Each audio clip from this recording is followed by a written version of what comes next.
رہنما تحریک انصاف شاہ محمود قریشی کا کہنا ہے کہ تحریک انصاف آئین کے اندر رہ کر بات چیت کے لیے تیار ہے حکومتی اتحاد مذاکرات میں رکاوٹ بنا ہوا ہے۔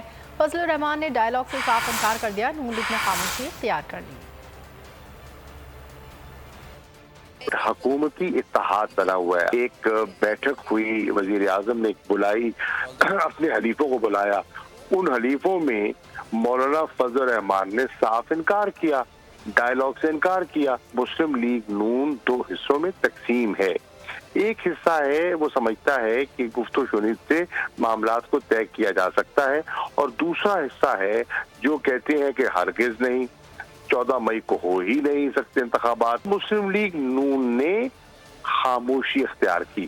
ہم ان کے ساتھ بیٹھنے کے لیے تیار ہیں، ہم بات چیت کے لیے تیار ہیں، لیکن بات چیت ہوگی آئین کے فریم ورک کے اندر۔ تحریک انصاف واحد جماعت ہے جس نے اپنا ریٹن جواب لکھ کے دیا تھا۔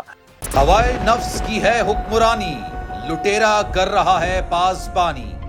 بول نیوز کے مارکیٹنگ ہیڈ آکاش رام تاحال لاپتہ، تفتیشی ادارے جواب دینے سے قاصر، اہل خانہ پریشان، بیٹے کی جدائی میں ماں غم سے نڈھال۔ جو بچو ہندو پر آئے تھے جو کو پاکستانی، مجھے مہربانی کرے پنجو آکاش واپس کیو۔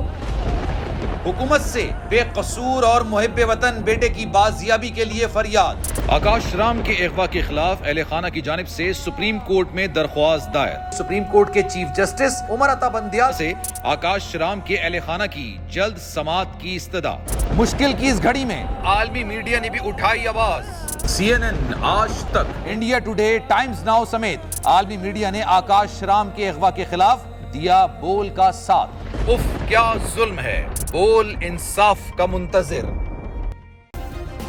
سبسکرائب کریں اور بیل دبائیں تاکہ کوئی خبر رہ نہ جائے۔